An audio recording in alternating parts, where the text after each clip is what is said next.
welcome to AAUW's Democracy Forum. My name is Pat Ludwig. And I'm Barbara Phelps, and we are both members of the Watertown Chapter of American Association of University Women.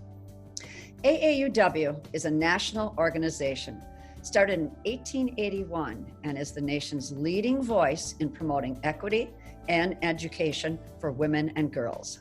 AAUW's mission is to advance gender equity through research, education, and advocacy. The vision is equity for all, and the values are nonpartisan, fact-based, integrity, and inclusive. This presentation is held in commemoration of the 1920 ratification of the 19th Amendment, expanding voting rights to women and laying the groundwork for women to become equal citizens under the law. The hard-fought campaign waged by American women for the right to vote was truly a transformative cultural and political movement, resulting in the largest expansive voting rights in American history. Tonight, we are presenting 4 short vignettes around the topics which are important to our democracy: the 2020 Census, Fair Maps Project, Voter Education, League of Women Voters, and the operational elements of running an election. Our first presenter is Marilyn A. Sanders, Chicago Regional Director of the US Census Bureau. Mrs. Sanders' career spans 40 years with the Census Bureau, and her extensive knowledge of field data collection has been an invaluable asset to the Chicago region. She has received numerous commendations over the course of her career. In February 2018, Mrs. Sanders was featured in the U.S. Department Spotlight on Commerce, highlighting her achievements as an African-American woman who has paved the entry for other women of color with the Census Bureau. Today, she will speak to us on the importance of achieving a full and complete census in 2020.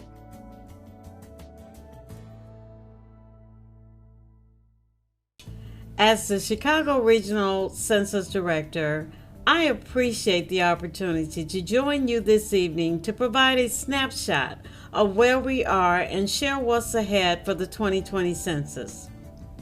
Our partnership with entities such as the American Association of University Women Watertown, Wisconsin chapter remains the cornerstone to the success of our efforts, and this evening's platform is another example of ways in which our partners are reaching out to communities to engage, to educate, and to encourage everyone that all households count and need to respond now to the 2020 census.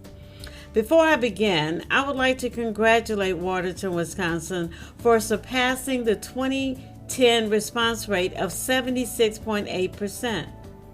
Taking inspiration from this evening's theme, democracy, I'm even more compelled to express the importance of responding to the 2020 census now more than ever. We are just days away from our September 30th deadline, and it is critically important that everyone is counted, that everyone take advantage of this once-in-a-decade opportunity to stand up and be counted, online, by phone, or by mail, and yes, it is still time. So why is the 2020 census important to democracy? The 2020 census will determine congressional representation and inform how billions of dollars in federal fundings will flow back through communities every year for many resources that are needed. It will provide data that will impact those communities for the next 10 years, $675 billion in federal funding. Healthcare, emergency response, schools and education programs, roads and bridges, these are all impacted by the 2020 census. This data informs many of the decisions that are made throughout the decade. It's also in the Constitution, Article 1, Section 2, which mandates that the country conduct a count of its population once every 10 years. The 2020 census will mark the 24th time that this country has counted its population since 1790. Census takers are currently on the ground following up with households nationwide, with those households who've not yet responded and those that we may need to verify some of the information that we received. We will follow all CDC and local public health guidelines when they visit. They will have a photo ID. They will each have an iPhone, and they will also have a bag that will have on it the watermark for the US Census Bureau. This is how you can recognize that these are legitimate census takers that are there to collect your data. In order to supplement, we're sending census takers to households in person right now. Following up on households also will be done by telephone. These phone calls will enable the Census Bureau to have maximum flexibility in completing and conducting our field operations. By responding now to the census, you help your communities. It is important for everyone to respond now. If you still have that questionnaire, take a moment and fill it out. The Census Bureau is also enabling households who may have misplaced their questionnaire in low responding areas to respond again by mailing in their questionnaire. We are encouraged today that we can get a complete and accurate count. We're utilizing mobile questionnaire assistance programs where we will have staff that will offer assistance to non-responding households, as well as going to events and places where individuals may be doing and conducting essential services. We will conduct this operation in low responding areas until September 30th. Additionally, the Census Bureau has expanded its paid advertising with a series of advertisement that is aimed at increasing online responses. Over 45 non-English languages are receiving some level of paid media support. So during the 2020 census, which is happening now, everyone counts. Children 0 to 5, seniors, immigrants, college students, and people experiencing homelessness. No matter where you live, everyone counts. In fact, your community could miss out on funding for the next 10 years. Take 10 minutes and respond to the census. For those of you who've already responded, thank you.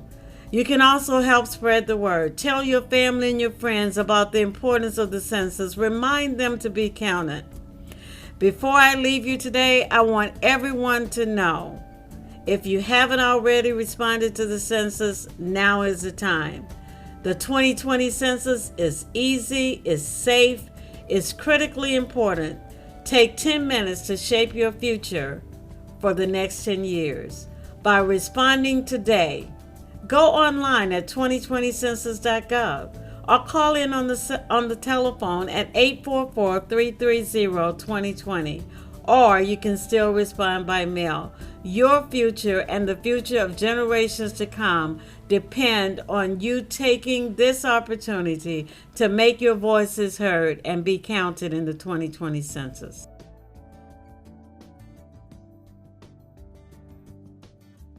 Our second presenter is Carlene Bechen. She is the statewide organizer of the Fair Maps project at Wisconsin Voices. Carlene is a retired Wisconsin educator with more than 30 years of volunteer grassroots activism to Wisconsin Voices. She has been lead organizer on many local, state, and national campaigns in both Wisconsin and North Carolina. As the daughter of a United Methodist minister and a public school teacher, she credits her parents as her role models, stating, "They taught me to value every human being and to stand up to injustice." On the ballot this fall, Jefferson County has a non-binding referendum regarding fair maps. Carlene will speak to the detrimental effects of gerrymandering and the effort to adopt nonpartisan redistricting.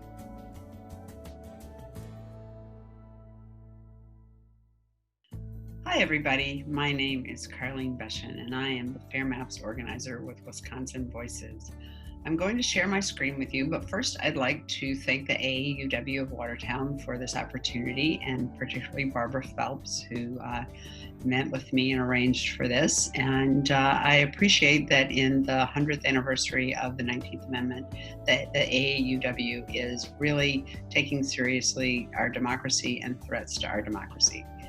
So, sharing my screen with you. And I'll start right away. As I said, my name is Carlene Bechen, and I'm the Fair Maps organizer with Wisconsin Voices.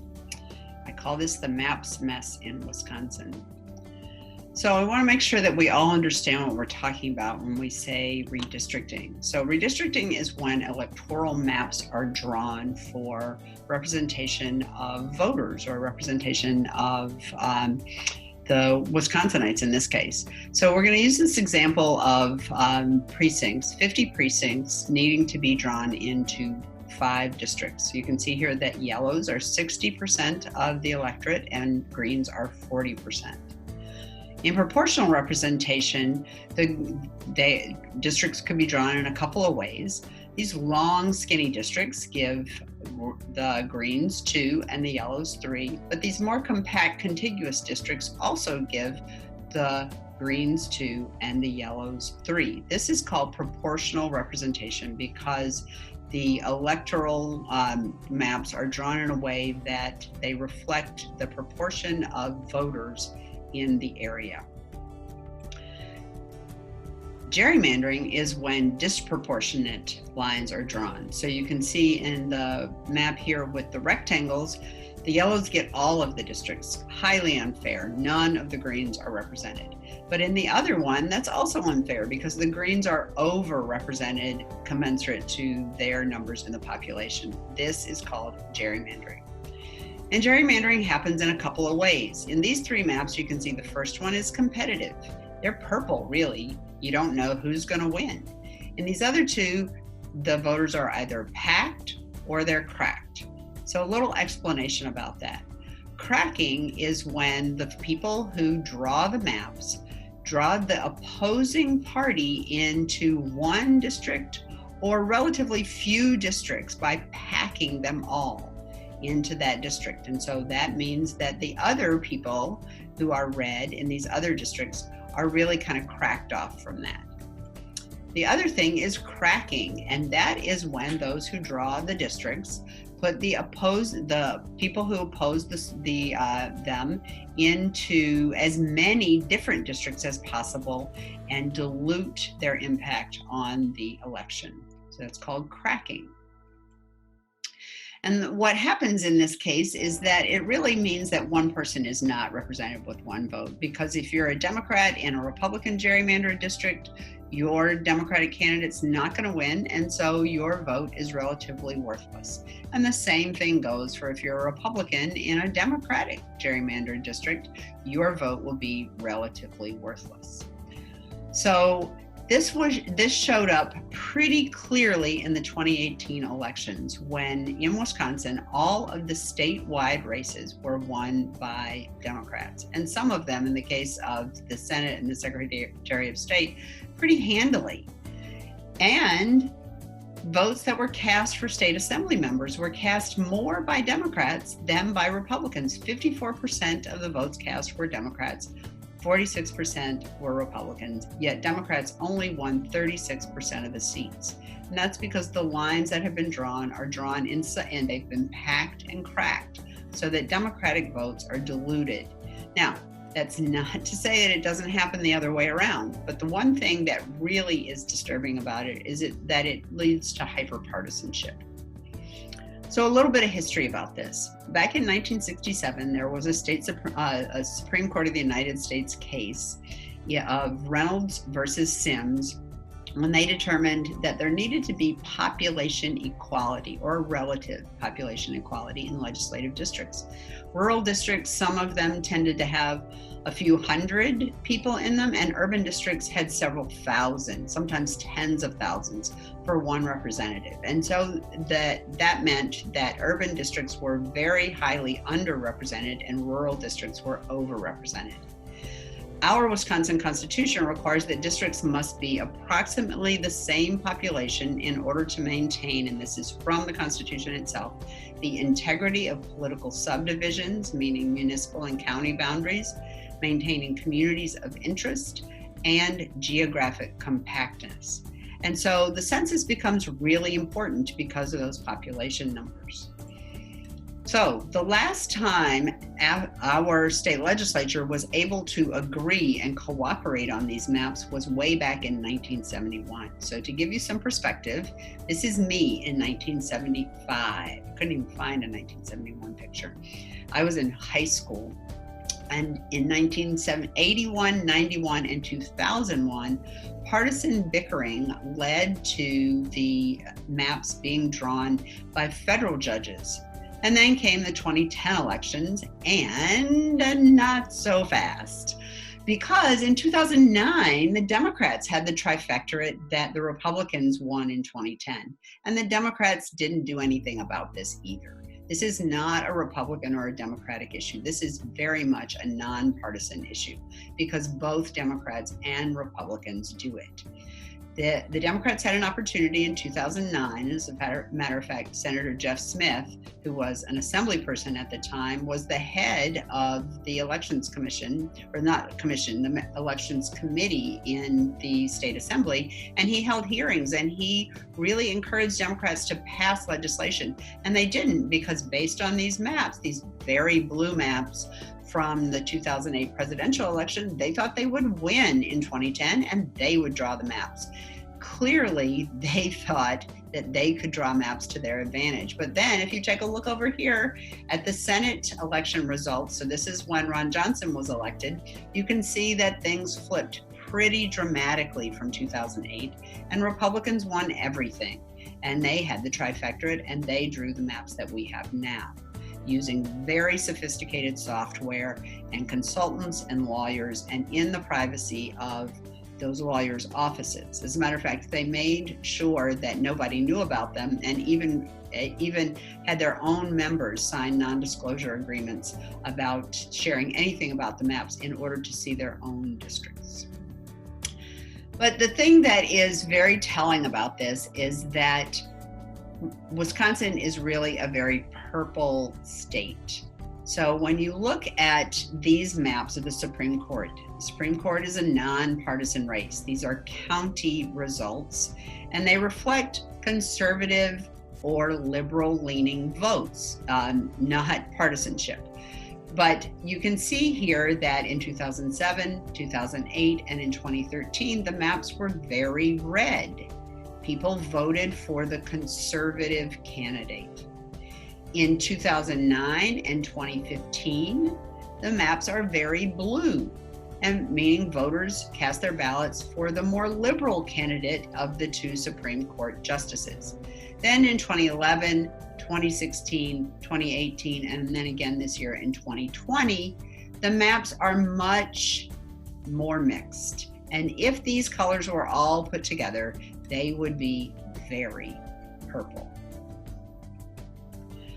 And voters want nonpartisan redistricting. In 2019 and again in 2020, the Marquette Law School poll showed that 72 and 70% of voters favor a nonpartisan approach to redistricting over the current model that we use.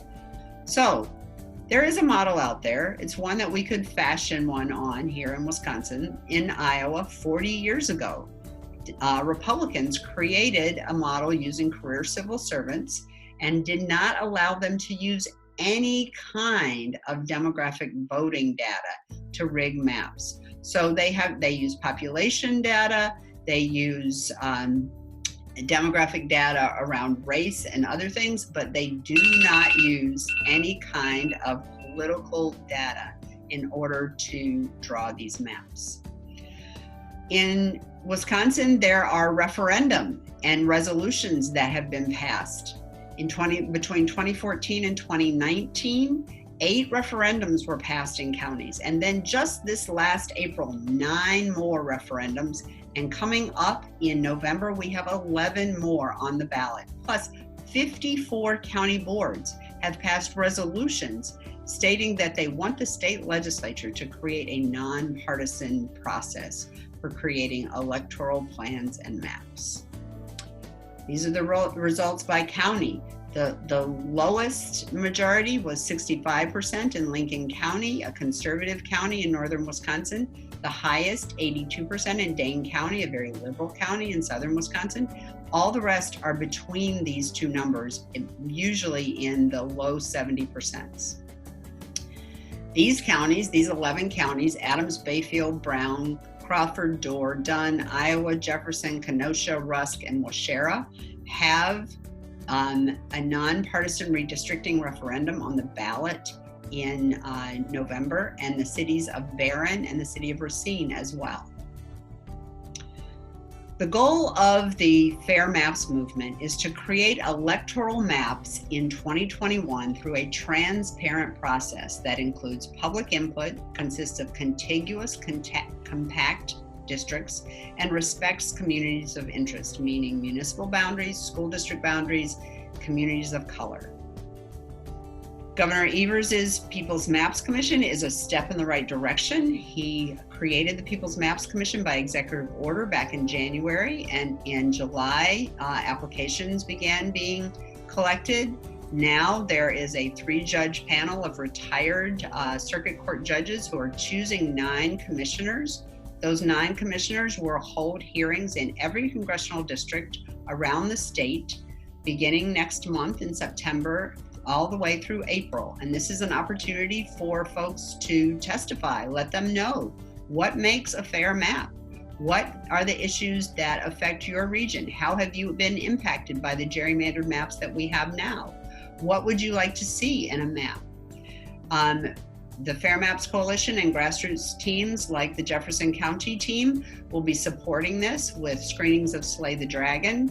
We'll be hosting panels of local folks who can talk about how gerrymandering has impacted your region. And we will have testimony training in each of the districts for folks who want to testify. And we'll follow up with you to keep you engaged in the process and let you know what's going on in the Fair Maps movement. So we are the only ones who can save us. Politicians clearly want to choose the voters who will vote for them so that they can remain in power. And it is our job to make sure that they know that we're watching and we are holding them accountable. Voters should pick their politicians, not the other way around. Thank you very much for this opportunity to be with you today. I'm trying to figure out how to make this larger. I'll just do this. I've really enjoyed the time, and I hope that you've learned something. Please feel free to contact me. My email, Carlene, C-A-R-L-E-N-E,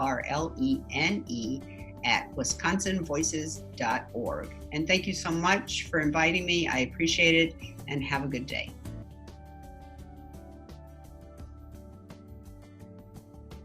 The third vignette features Eileen Newcomer, Voter Education Manager for the League of Women Voters of Wisconsin. In her role at the State League office, Eileen coordinates the League of Women Voters Wisconsin's nationally recognized election observation program, manages the voter education efforts, and supports local leagues in their voter service work. She has more than 7 years of experience in the nonprofit sector. She will speak on the League's initiatives and voter advocacy.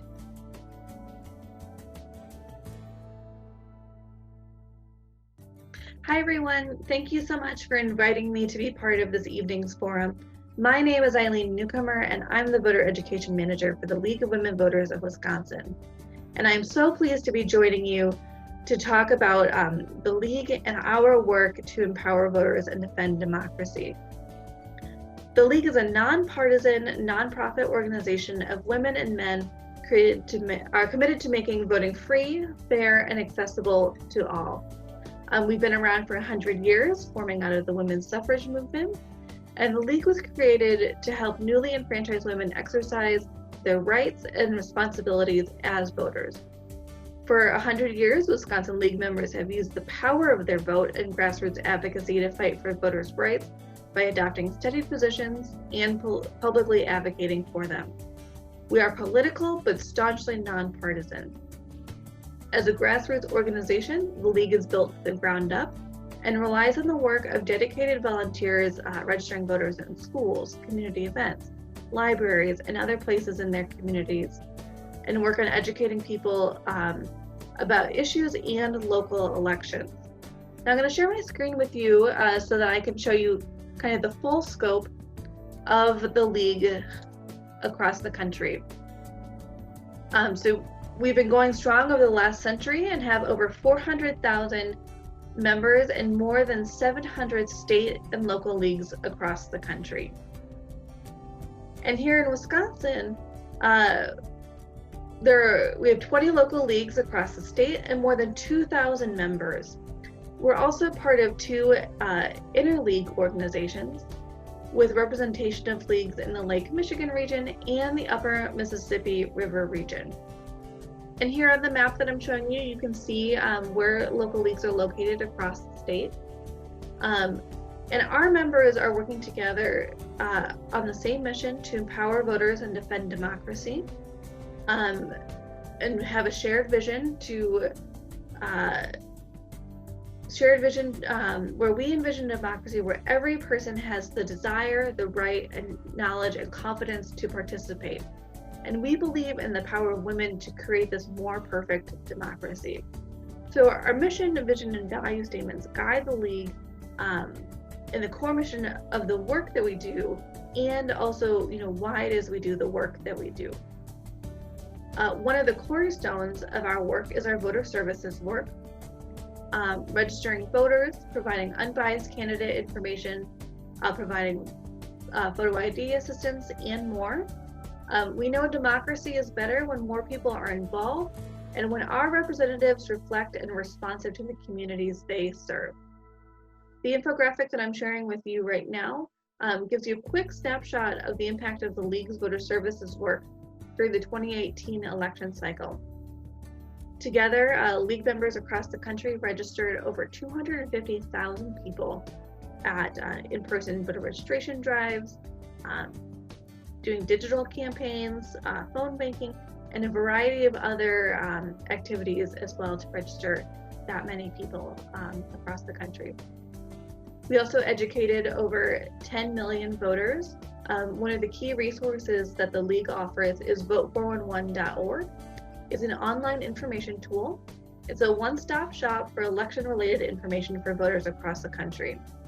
This is where League of Women Voters of Wisconsin and many local leagues across the country publish our nonpartisan candidate guides. When voters go to the site, they can enter their address and are able to see personalized information on the candidates that are going to be on their ballot. And they can compare the candidates' answers to our questions side by side and use that to inform their decisions on election day. It's a really important resource for voters looking for unbiased candidate information. And here in Wisconsin, we're fortunate enough to be able to offer that in both English and in Spanish. In 2018, together, we also protected over 1.9 million voters. One important way that here in Wisconsin we protect voters' rights is through our nationally recognized election observation program. The public's right to observe the election process ensures the integrity of our elections. And Wisconsin is unique because elections are run locally by over 1,800 municipal clerks with varying levels of experience, budget, and preparation time to get ready for election day. So with so many people running elections and Wisconsin's ever-changing voting laws, election observers play a critical role in protecting voter rights on and beyond election day. The program was launched locally in 2010 by Carolene Castor and fellow Milwaukee County League members, and quickly grew into a statewide program with hundreds of volunteers. It is a hybrid of traditional election protection and election observation programs. Having grassroots observers document the implementation of election laws by election officials across the state has proven invaluable, and their reports inform the League's advocacy for open, fair, and efficient elections. We also protect voters through our various legal challenges to voter suppression tactics, like Wisconsin's voter ID law, which places an unfair burden on voters, in particular voters of color, elderly voters, and voters with disabilities. We've also challenged the recent attempt to purge over 200,000 voters from the registration rolls. The fate of those voters is still in the courts, but we're being proactive in reaching out to the voters on the list and encouraging them to take action on their registration to ensure that they are not disenfranchised on election day. And then finally, collectively, we hosted and supported over 15,000 election events. This includes candidate forums, registration drives, and other outreach activities as well. Another core component of League work is our issue advocacy. The League collectively decides what issues we will advocate for based on positions we take after study, debate, and consensus among our members. The different advocacy techniques that we implement include writing letters, joining coalitions, making public statements, lobbying, and litigation. And we advocate for numerous issues beyond voting rights, including protecting natural resources, getting money out of politics, and immigration reform. And one of the top priorities right now that we have is the fight for fair voting maps. Wisconsin needs and deserves a legislative district line drawing process that's nonpartisan and fair to ensure we have meaningful elections where all votes cast are counted. We've been fighting for voting maps to be drawn by an independent entity since the 1970s, and ever since we faced opposition from all sides. The League's advocacy for fair maps couldn't be more critical today, after the Supreme Court in 2019 ruled that federal courts cannot stop partisan gerrymandering. Right now, we're advocating for the state legislature to pass a bill to reform how the maps are being drawn. And we're also working with concerned citizens to encourage their county boards to pass a resolution asking state legislature to create impartial, nonpartisan process for voting maps design. And also to get the county board to place a fair maps referendum on the ballot asking voters whether the legislature should create a nonpartisan procedure for preparing legislative and congressional district plans and maps. As you can see from the graphics that I'm sharing, so far 51 out of the Wisconsin 72 counties have participated in passing a resolution or having a referendum on the ballot for fair maps. So there is a broad support for this across the state of Wisconsin.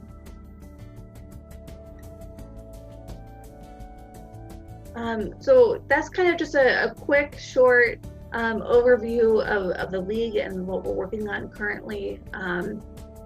I wanted to leave you though with some ideas of things that you can do going forward. We know that everyone has a role to play in making our democracy more perfect, and we really encourage you to get involved or to keep being involved in our democracy. One of the most important things you can do is vote and encourage your friends and family to vote. Voting is a really important way that you can show up for your community, and be somebody who can help spread knowledge. Once you know the process, you can help other people navigate the process. You can also help counteract misinformation that is especially prevalent during an important election year like this year. You can also engage groups that you're part of with voting or talking about democracy and other issues. You've got a really great model from AAUW in being part of this, and so you could also take similar programs to other groups that you're part of. I also would encourage you to get involved in your community, either serving as a poll worker, an election observer, serving on a city committee, or running for a local office. It's always great to see more women get involved in politics. And then finally, we'd love to have you join the League of Women Voters. We always love welcoming new members, and you can join at the state of the local level. Anyway, we'd love to have you. Thank you again so much for letting me participate in this evening's forum. I'm really grateful to be here, and if you have any questions for me, feel free to reach out. I'm more than happy to talk with you later at a later date. Thank you so much.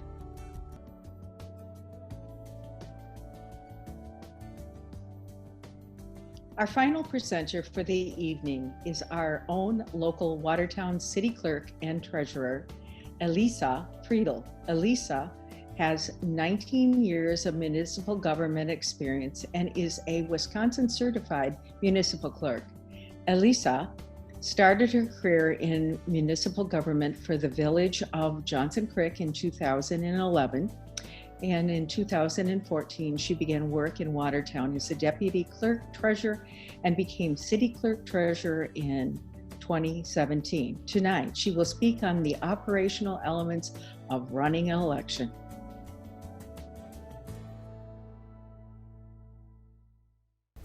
Hi, I'm Elissa Friedl. I am the clerk treasurer for the city of Watertown. And I'm here to talk to you a little today about election administration, being a poll worker, and what voters can do to prepare for the November election. Elections are a very important part of the municipal clerk's job, but it's definitely not all we do, especially for those of us who are in both the clerk and the treasurer role. We do licensing, meeting minutes and agendas, tax billing and collection, banking, accounting. So we juggle a lot of things, and election administration is taking up a big part of our time this year in 2020, especially with the volume of absentee ballots that we're seeing. To put that in a little bit of perspective, in a typical April election, we usually issue 500 to 700 absentee ballots. And in the April 2020 election, we issued almost 4,300. And we expect to issue upwards of 6,000 absentee ballots this fall for the November election. So we're lucky enough to have a supportive mayor that allows us to use staff from other departments to help us through these busy election cycles, because we're trying to juggle everything on the same level of staff that we've always had.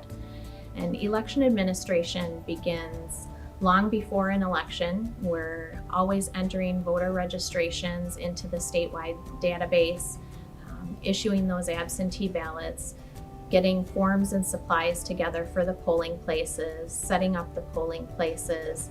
And election administration actually lasts a few weeks after the election as well. We have to record voter participation in the statewide voter database and enter all those election day registrations that come in on election day.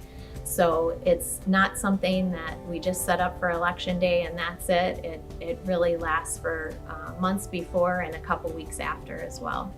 For this presentation, I was asked to delve into some subjects that would be important for voters to know before the November 3rd election, and the first one I'll touch on is voter registration. So in Wisconsin, voters have to be registered with their current address before they can cast a ballot. And in order for a resident of Wisconsin to register to vote, they have to be 18 years of age, they have to be a citizen of the United States, they have to not currently be serving a sentence for a felony conviction, and also have to have resided at their current address for at least 28 days. And one common misconception that's out there is that in order to register to vote, all you have to do is bring in a piece of mail. And that is not the case. We have a set list of items that we can accept as proof of residence to register to vote. And some of the most common items that we can accept are a Wisconsin driver's license or ID card, provided that the name and address of the voter is correct on the front of the ID. If that does not work for them to prove where they live, they can also use a real estate tax bill or residential lease, or a paycheck or pay stub, a utility bill, a document issued by a unit of government, a bank statement or credit card statement, or even a ID from a university, college, or a technical college, coupled with proof of registration or like a fee statement or a housing list from the university. Voter registration can be done by mail or in person in the city clerk's office or at myvote.wi.gov online. But there are some important deadlines to know about voter registration.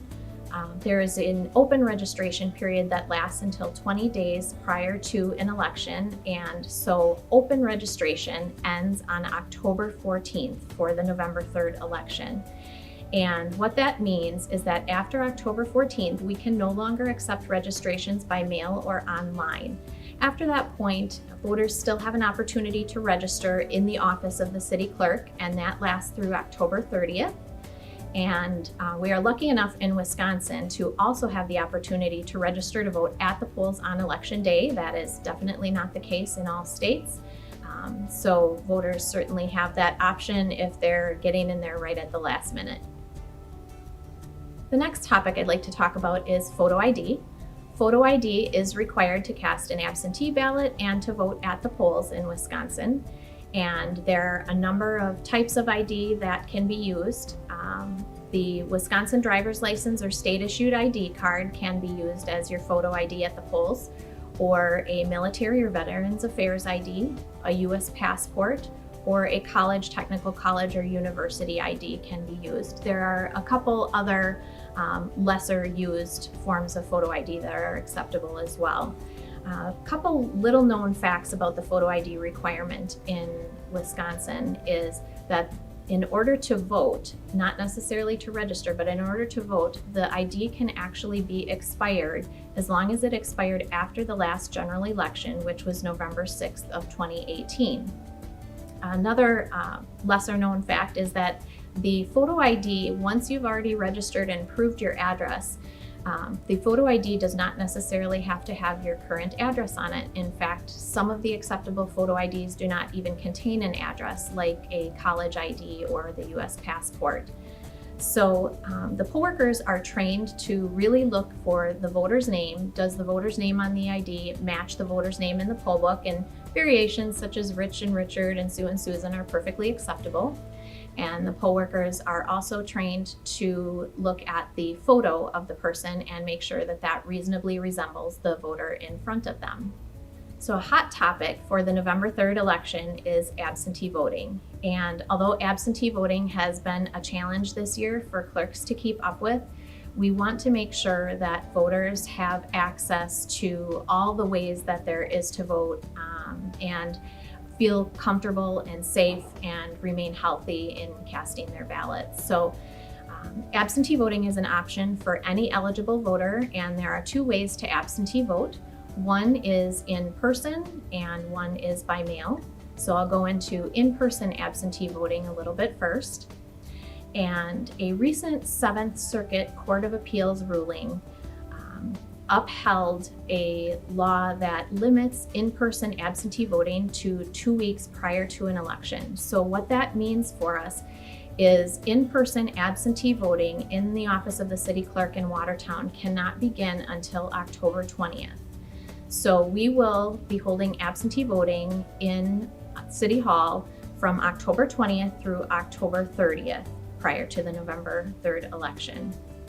And we are planning on expanding our absentee voting area. The city clerk's office is a little small to handle what we're expecting for absentee voting for November 3rd. So we'll probably expand into other areas of the building, but it will be inside City Hall. Absentee voting is typically limited to the office hours of the city clerk, but we are looking at adding some expanded hours. We don't exactly know what those hours will be yet. That's going to depend on our ability to staff. So another way to receive an absentee ballot is by mail, and that's been very popular this year in light of COVID-19. And the easiest way to request an absentee ballot by mail is through the website myvote.wi.gov. Alternatively, people can request an absentee ballot by coming into the city clerk's office and completing a request for an absentee ballot, or they can put a request in writing just on any piece of paper requesting an absentee ballot, providing me with their voting name and address, where they want the ballot mailed to, and a copy of their photo ID. And I receive those by mail, fax, email, what have you. So photo ID is typically required for absentee ballots except in a few cases for military voters, permanent overseas voters, and indefinitely confined voters do not have to provide photo ID to get that absentee ballot.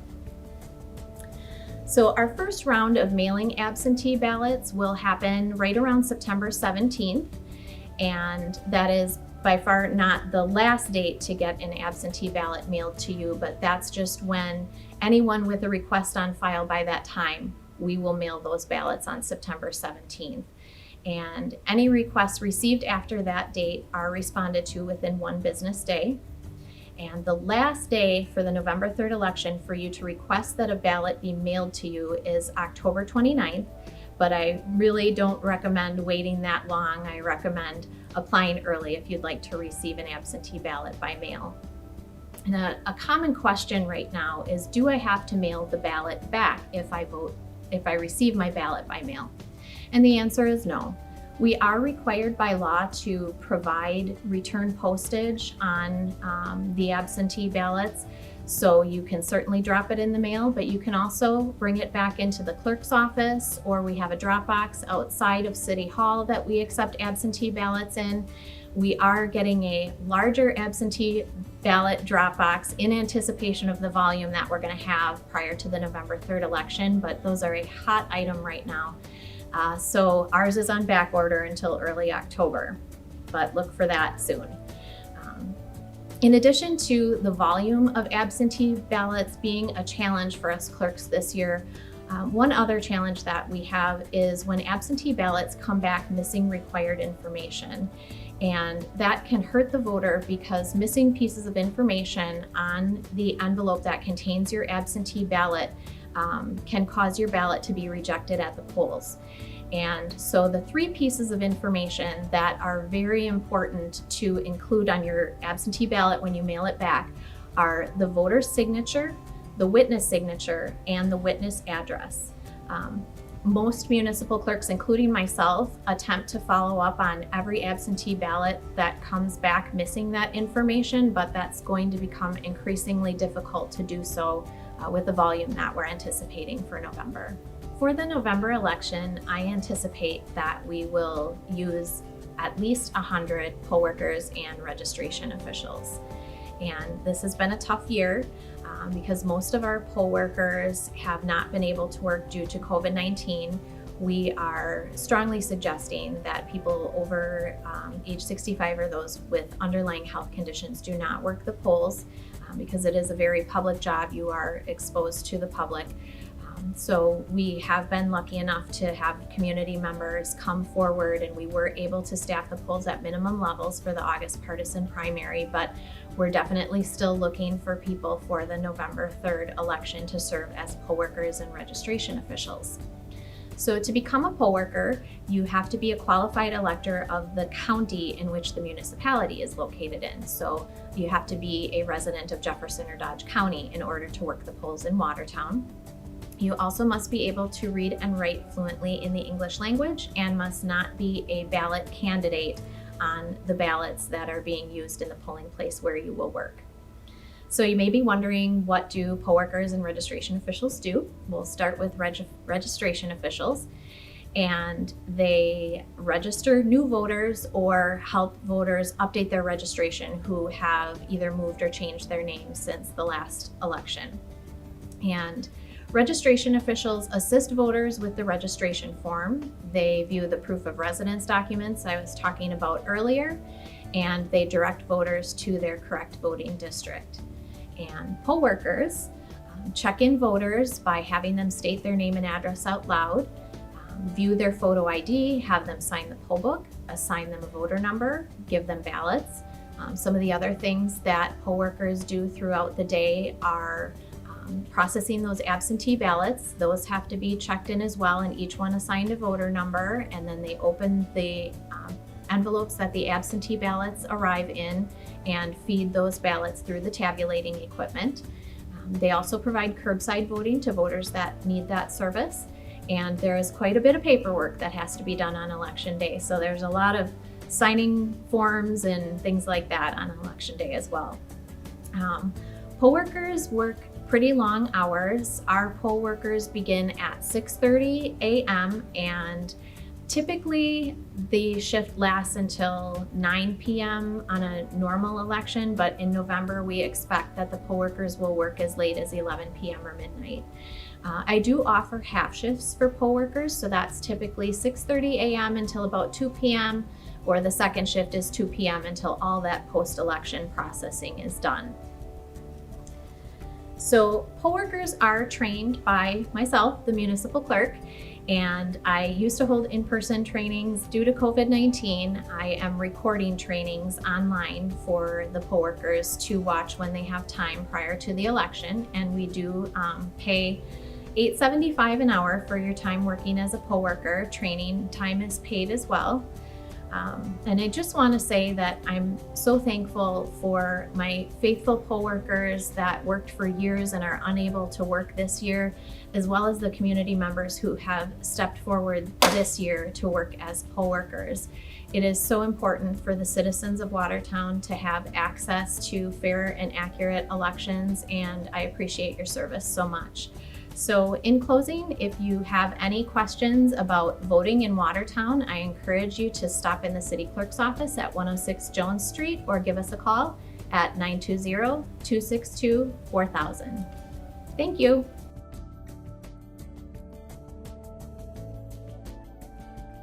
Our purpose was to provide information that will make for an informed, educated electorate. We hope that our presenters have added to your knowledge base and you have found them eager to share their knowledge. Thank you to our 4 presenters. In closing, we would like to thank our many city and town poll workers and clerks who have performed tirelessly for numerous hours to ensure that our elections continue to be fair, foundational cornerstones of our democracy. Again, thank you to everyone who has been a part of this presentation. If you have any questions, are interested in joining AAUW, or would like more information, feel free to contact either of our AAUW co-presidents, Jill Nadeau or Val Wagner.